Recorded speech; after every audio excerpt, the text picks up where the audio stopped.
Hola chicos, chicas, ¿cómo andan? ¿Cómo están? Buenas, profe. ¿Cómo les va? ¿Todo bien?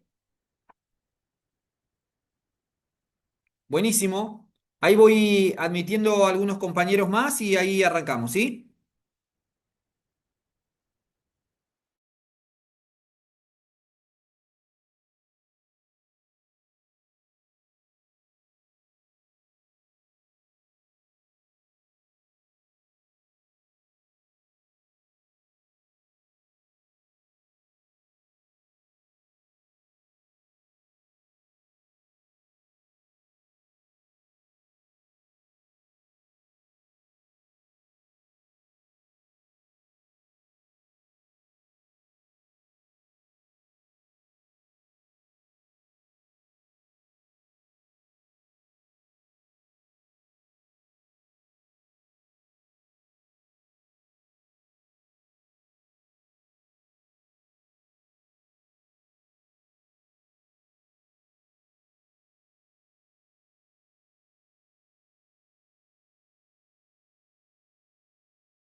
Bueno, vamos a empezar.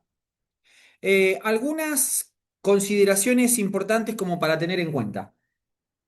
Eh, Primero, bueno, hoy Laura está con alguna una presentación que tiene en un rato más, así que hoy no va a estar con nosotros. Vamos a hacer solo el bloque teórico. Vamos a cerrar un poco así, quedamos de cara a poder hacer el primer corte evaluativo la semana que viene.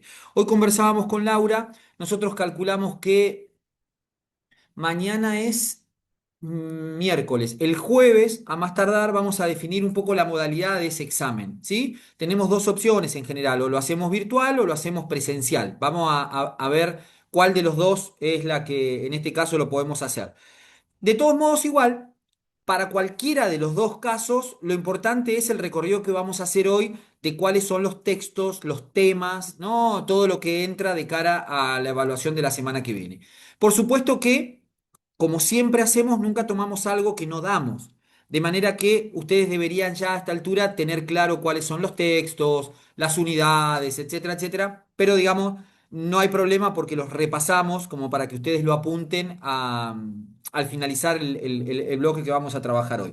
Lo que sí es claro es que el martes que viene hacemos el primer parcial, ¿sí? Un poco demorado, deberíamos haberlo ya tomado por lo menos en mayo, pero dada la irregularidad de este cuatrimestre, llegamos a esta cantidad de textos que es lo que habitualmente tomamos un poco más tarde. Pero bueno, en términos de cantidad de textos y de temas es lo mismo que todos los años. Entonces, dicho esto, esta es un poco la organización de la clase que vamos a hacer hoy. Vamos a hacer primero un cierre de lo que trabajamos la semana pasada con el bloque de Raúl Díaz, Patagonia, que un poco trabajaba en conjunto con el de Sánchez Balduí. Vamos a meternos un poco con la categoría, el concepto y los alcances de la comunicación popular, ese sería el título. Y dejamos para el final hacer un pequeño repaso de los temas y los textos que entran para el parcial. ¿Estamos?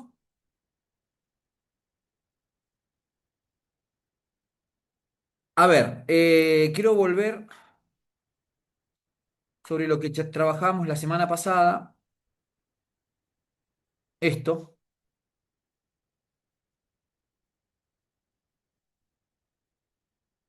acá. Voy a compartir pantalla.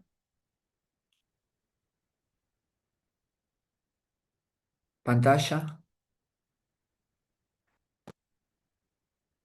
¿Se ve ahí? Esta Sí, sería, profe, ¿se ve? sí. Bien, esta es la última placa que nosotros trabajamos el martes pasado y que de alguna manera oficia de síntesis, ¿no? Es lo que resume la aproximación o el texto que trabajamos con Raúl Díaz. Ya la clase está disponible desde hace varios días por quienes no estuvieron o quienes no la pueden ver o quienes necesitan volver a verlo, pero un poco lo que nosotros problematizamos a través del texto de Raúl Díaz es cómo por ahí dos o tres cosas importantes. Primero, la problematización de la categoría de Patagonia, desde un elemento muy importante visual, que es cómo construimos una idea de Patagonia vinculada, ligada a algunas algunos imaginarios, algunas representaciones. ¿Se acuerdan que decíamos queda ligado a una idea de lo exótico, de lo virgen, de lo inabarcable, interminable, un territorio a conquistar, y que sea esa la construcción que en general tenemos sobre Patagonia, esa romantización de un territorio, nos lleva a interrogarnos acerca de qué hacemos cuando miramos, ¿no? Que es la eterna pregunta que nos venimos haciendo a partir de cada uno de los textos que trabajamos, ¿no? Lo que concluimos finalmente es que opera o vuelve a aparecer esta categoría de ese régimen de visibilidad. La cultura de manera imperceptible, porque recuerden que cuando veíamos con el texto de María Laura Caso sobre las características del lenguaje visual, decíamos que se aprende de manera imperceptible, en el andar, en el día a día, a diferencia de el hablar o el escribir, que se necesita una mediación pedagógica, ¿no? En la escuela aprendemos a hablar y a escribir, pero en ningún lado aprendemos a mirar.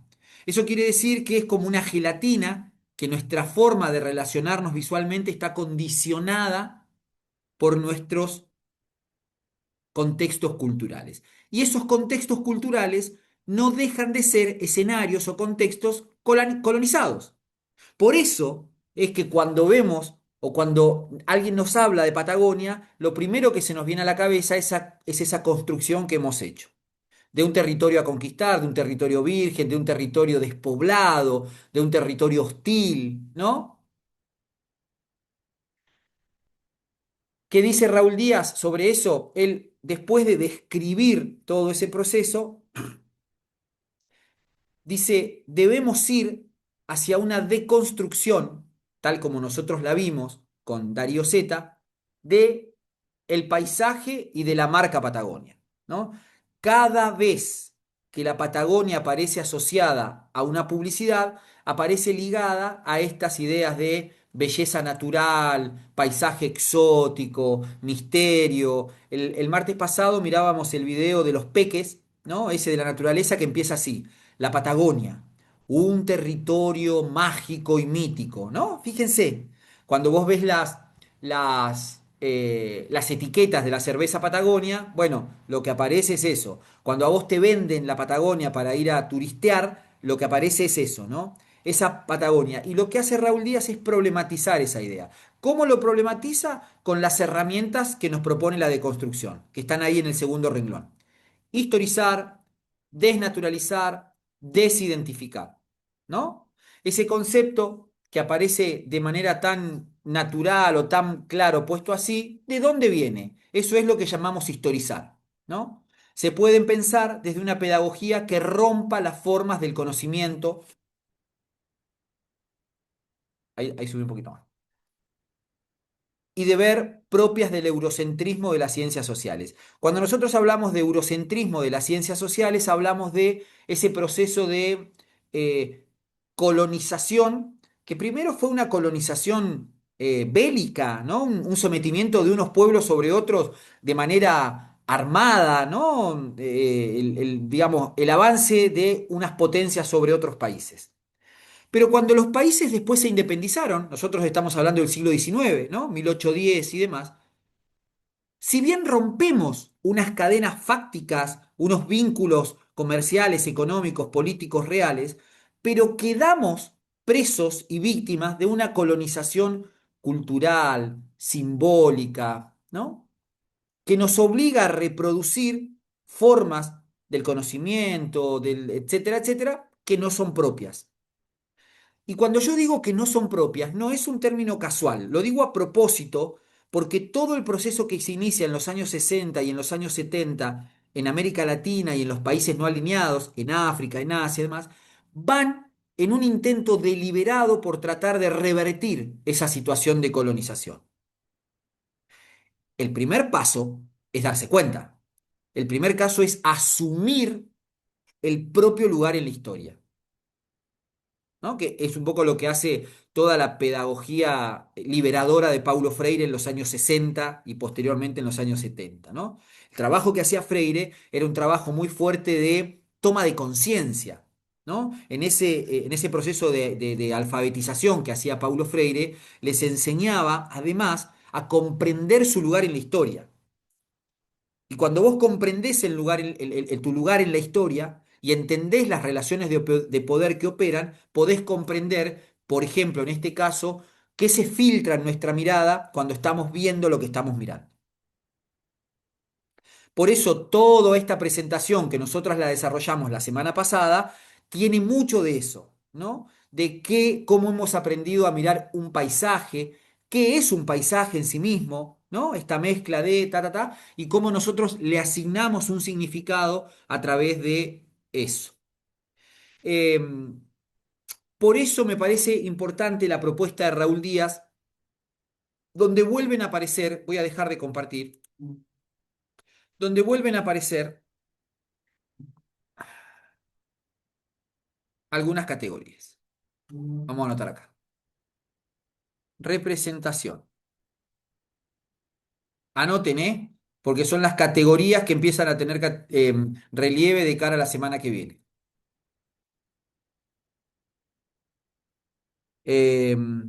Régimen de visibilidad.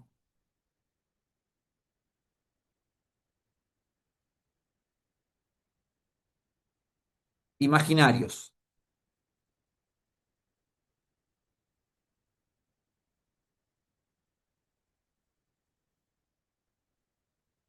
Lenguaje visual.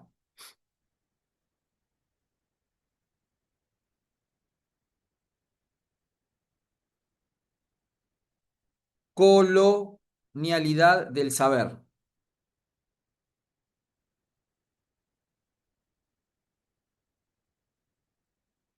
Es decir, cuando yo digo colonialidad del saber, esto quiere decir que las formas por las que miramos, las formas por las que aprendemos esa realidad, la asimilamos, es una forma colonizada. Quiere decir que nuestra forma de mirar es una forma aprendida y sostenida a lo largo del tiempo a través de diferentes mecanismos o diferentes herramientas. Denme un minuto que quiero ver si encuentro el video de colonialidad que había separado para que lo comprendamos, ¿sí? Denme un minutito nada más, mientras vayan tomando nota de él.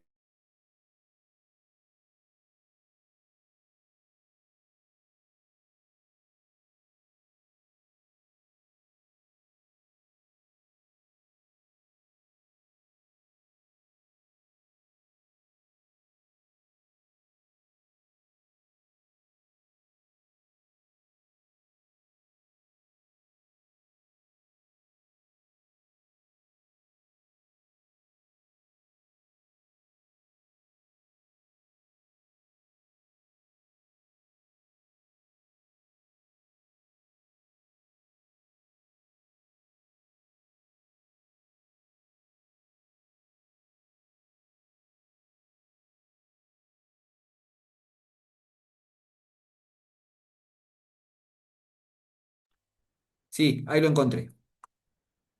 Bueno, entonces, cuando nosotros hablamos, esto lo digo como preámbulo para lo que vamos a trabajar ahora en este videito que vamos que me gusta porque además tiene mucha imagen, mucho desde lo visual y nos ayuda a poder comprender el proceso. Cuando nosotros decimos colonialidad del saber, sobre todo, es una especie de sinónimo de colonización. Quiere decir que nosotros podemos transparentar en un esfuerzo intelectual, ¿no? Que hay que hacer. Cuando digo esfuerzo, no digo un esfuerzo de correr 10 kilómetros, sino de tratar de hacer ese pensamiento, de poder deconstruir qué estamos mirando cuando vemos, ¿no? Yo insisto siempre sobre esto a la luz de el camino de la formación profesional, ¿no? Sobre el cual tanto insistimos. Eh, Interrogarse por el quién, por el porqué de todos estos procesos simbólicos van en el camino de la deconstrucción, ¿no? Problematizar, reflexionar en torno a todas estas cosas nos ayudan a entender si ese saber, si esa forma de ver, de mirar, está sostenida desde un poder de colonización. Por supuesto que para que haya un poder de colonización que imponga una forma de ver o de entender el mundo, a veces hay por abajo operando, como dice Michel Dessertó, una forma de resistencia que también es importante y necesario verla. Pero vamos a compartir un videito acá donde nos explica acerca de la colonialidad del saber, que es lo último que anotamos en el chat. La colonialidad del saber. Ahí vuelvo a compartir.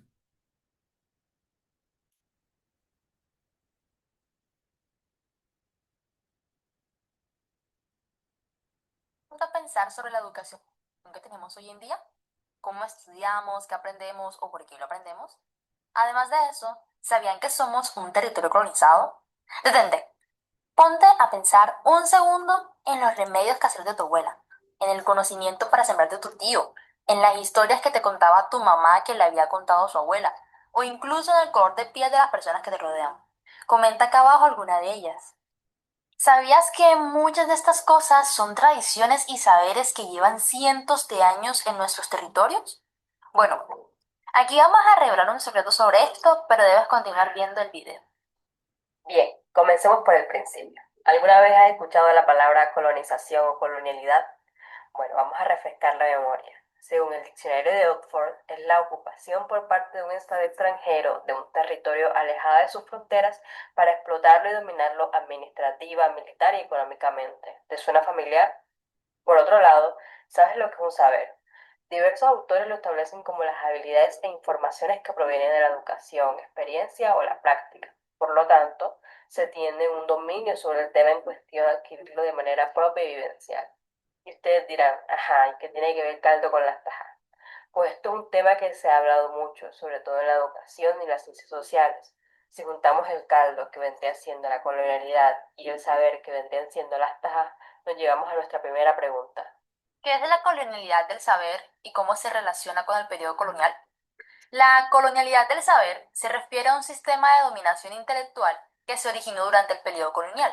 Ustedes saben, cuando vinieron los españoles a América y comenzaron a poblar y conquistar las tierras de la tía Yala. Y continúa influyendo en nuestras sociedades hasta el día de hoy. A diferencia de la colonización política y económica, que es más visible, la colonialidad del saber opera a nivel intelectual y cultural, moldeando nuestra forma de pensar, conocer y entender el mundo. Durante la era colonial, las potencias europeas impusieron su visión del mundo, sus formas de conocimiento y sus estructuras de poder sobre los territorios colonizados. Esto implicó la supresión, marginación y desvalorización de los saberes, formas de conocimiento y cosmovisiones locales, considerándolas inferiores o primitivas.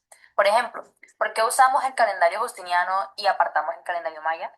Algo bastante genial y claro que sostiene el sociólogo Eduardo Lander en su ensayo Ciencias Sociales, Saberes Coloniales y Eurocéntricos del 2000 es que la ciencia en general no es neutral ni objetiva, sino que está influenciada por los valores y supuestos de la sociedad en la que se produce, y que gran parte de lo que está de este lado del charco que tenemos como pensamiento universal es establecido por el eurocentrismo, que es la cuestión de colocar a Europa en el centro de todo, prácticamente como el dador de la civilización, que en consecuencia nos hace desprestigiar todo saber que no es alineado bajo los parámetros europeos.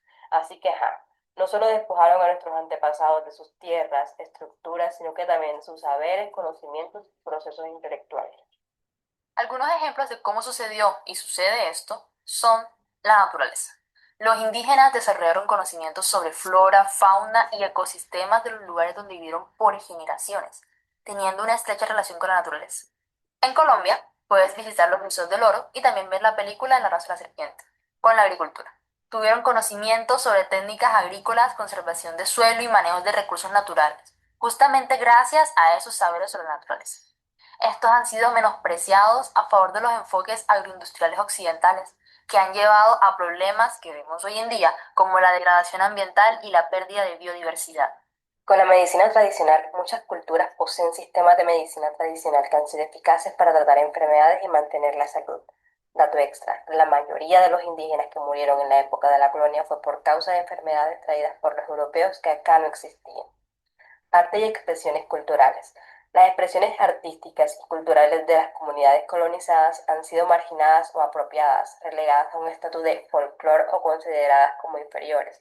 Con lo religioso y espiritual, como pues establecen su conexión con lo sagrado y lo espiritual, aún en día lo satanizamos. Aún así, ¿cómo podemos trabajar hacia una descolonización de los saberes y promover la valoración de esta diversidad intelectual? El mismo autor, Lander, nos regala la respuesta.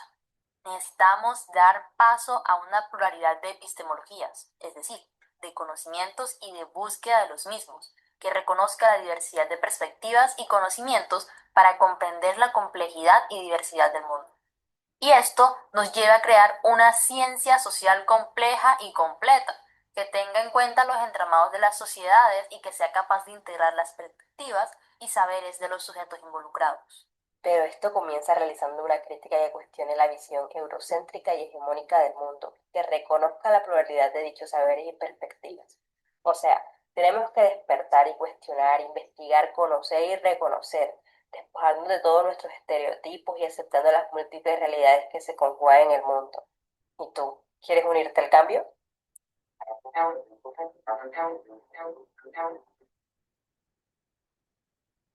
Bueno, ahí tenemos una caracterización no solo de la colonialidad del saber, concepto o categoría que trabajan entre otros Lander, el propio Enrique Dussel, Walter Mignolo, ¿no? Catherine Walsh, son algunos y algunas de las referentes en materia de lo que se llama la colonialidad del saber, que al mismo tiempo, fíjense cómo termina el video, no solo es en términos descriptivos, sino que también es, por cierto, bastante propositivo, ¿no? Dice, el camino es construir una ciencia, para nosotros una forma de mirar, que reconozca o que parta de la forma de mirar de nuestro propio entorno, ¿no? No mirar a través de una, digamos, forma impuesta, colonizada, sino primero reconocer que opera ahí un proceso de colonización, pensemos en la categoría de Patagonia, ¿no?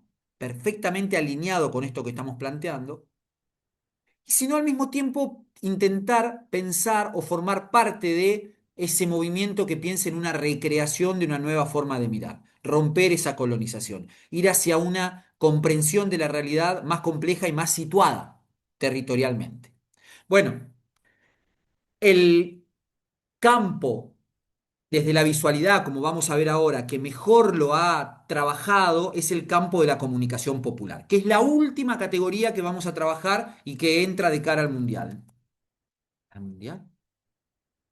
Sí, el mundial también. Comunicación popular. Categoría propia de las ciencias sociales. Propia de las ciencias sociales.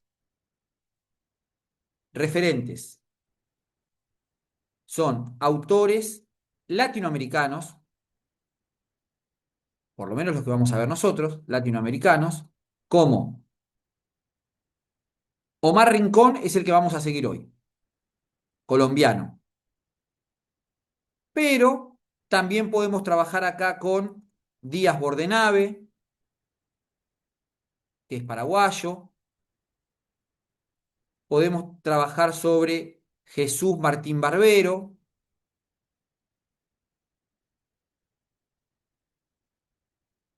Néstor García Canclini, culturalista, Néstor García Canclini, bueno, y muchos más. Son algunos de los referentes de esta perspectiva propia de la comunicación popular que nos va, como vamos a ver ahora, nos va a ofrecer una mirada distinta.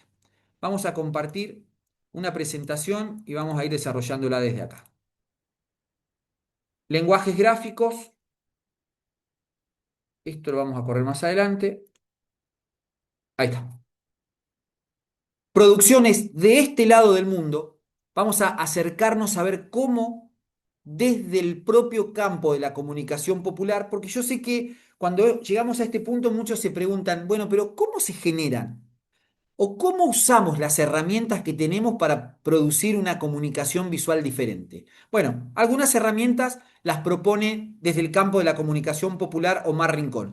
Nosotros les vamos a dejar un texto que es una especie de apunte donde están las ideas más importantes de la comunicación popular orientadas hacia la visualidad. Algunas de estas ideas son estas. Anoten. La comunicación popular como campo de conocimiento. El aspecto social como disputa de proyectos políticos.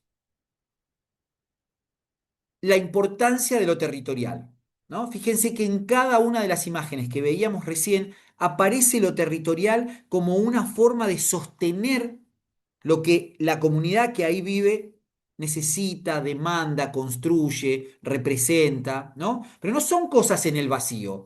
Esto es lo que tiene en general la globalidad de la comunicación. Digo como negativo, ¿no? Es decir, una misma receta aplica y se irradia y se aplica de manera indiscriminada para todo, desconociendo cómo impacta lo territorial en la construcción de las propias representaciones. ¿Qué hacemos? Se pregunta la comunicación popular con las tecnologías. Y el último de los puntos es la comunicación alternativa como lo emergente. Cuando nosotros hablamos de comunicación alternativa, hablamos de formas, procesos, modos de hacer comunicación por fuera de una agenda hegemónica, digamos, que, ¿no? Si ustedes escuchan una radio informativa, si ustedes leen un diario o si ustedes prenden la televisión, van a encontrar que más o menos las noticias que circulan en cada uno de esos canales son las mismas. La presentación de Boca, la proximidad del Mundial, la situación económica, eso se llama la construcción de una agenda económica o una agenda política o una agenda, digamos, que se impone de una manera inconsulta y nosotros las tomamos como verdad. Bueno, la comunicación popular dice es importante construir una agenda que sea alternativa para mirar, para ver, ¿no? A esa agenda hegemónica. Los, digamos, la comunicación latinoamericana es, digamos, la madre de la comunicación popular, es la que va a aportar esa mirada deconstruida, o por lo menos la va a problematizar, ¿no? Por eso la perspectiva de Raúl Díaz tranquilamente es una perspectiva que puede inscribirse dentro de la comunicación popular, porque lo que hace es pinchar, interpelar una forma de concebir o de entender a la comunicación como o la visualidad como la venimos pensando de manera hegemónica. Fíjense el segundo punto. Hay una voz que denuncia la monopolización de la comunicación mediática. Lo que hace esa voz es denunciar un modelo hegemónico que impone un modelo de construir, de ver, de recibir y hacer circular los mensajes. La comunicación latinoamericana promueve prácticas otras de producción y circulación de mensajes.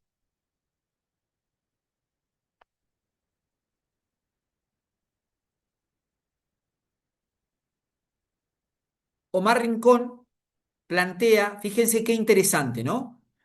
Esta idea de apropiarse de la tecnología para ponerla al servicio del relato, de la comunidad, del proyecto político y no al revés. Lo que dice Omar Rincón, que es un teórico colombiano, es fundamental en la medida en que él plantea, es importante poder poner la tecnología, una computadora, una cámara, un dispositivo, ponerla al servicio de lo que determinada comunidad quiere contar. Ustedes fíjense que cuando hablamos de Patagonia, la Patagonia está contada desde afuera. Son los otros los que miran la Patagonia y la construyen de esa manera. Que yo esto lo charlaba con ustedes el martes pasado. La gente que vive en la Patagonia, las que tienen los conflictos, por caso los pueblos originarios, pero no son los únicos, no se narran la Patagonia de esa manera, idílica, exótica, ¿no? La reman todos los días para contrarrestar la nieve, para contrarrestar sus problemas de agua, sus problemas de plata, sus problemas de apropiación simbólica, ¿no? Son otros los problemas. Por eso dice Omar Rincón, en la comunicación popular, lo que hay que hacer es darles a esas comunidades la voz a través de esa tecnología.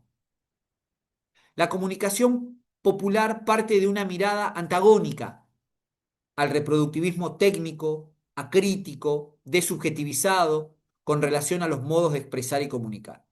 Cuando nosotros hablamos reproductivismo técnico, es cuando nosotros hacemos la receta de cómo se hace un afiche de publicidad. Acrítico, el prefijo a, recuerden siempre que es negación, ¿no? Acrítico es no crítico. Desubjetivizado quiere decir que, como decía Marx, hay un proceso ahí de alienación, es decir, nosotros reproducimos, por eso cuando vemos la etiqueta de Patagonia, rápidamente la compramos, porque nos transmite, impacta con la idea que nosotros tenemos. Para producir relatos adecuados a los territorios, hace falta, por un lado, apropiarse de las tecnologías, dice Rincón, y por el otro, intervenirlas para hacerlas decir, expresar de formas más locales, próximas y cercanas a esas identidades, saberes y estéticas de las diferentes comunidades. Cuando habla de comunidades, Omar Rincón no habla solo de pueblos originarios, habla de grupos colectivos que son parte de esa colonización o son víctimas de esa colonización. Esto lo vamos a ver después porque es un texto que vamos a ver un poquito más adelante, que es el de Laura Nieto.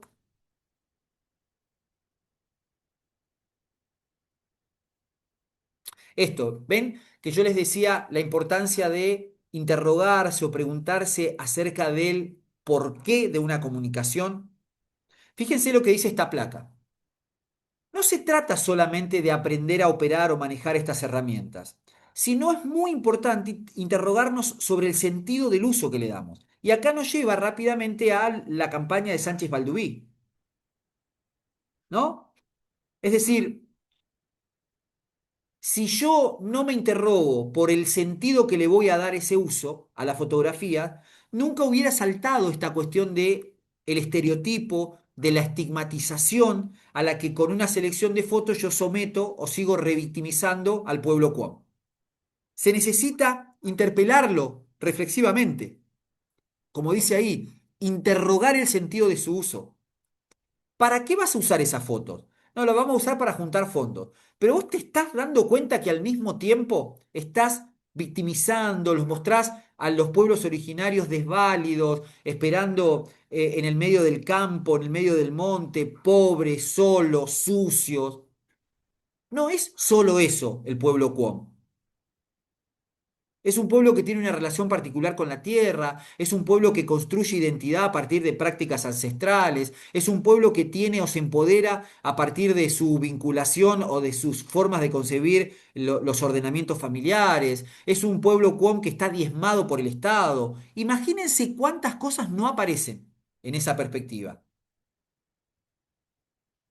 Las producciones visuales gráficas circulan en diversos escenarios, conjugándose con símbolos y estereotipos culturalmente naturalizados.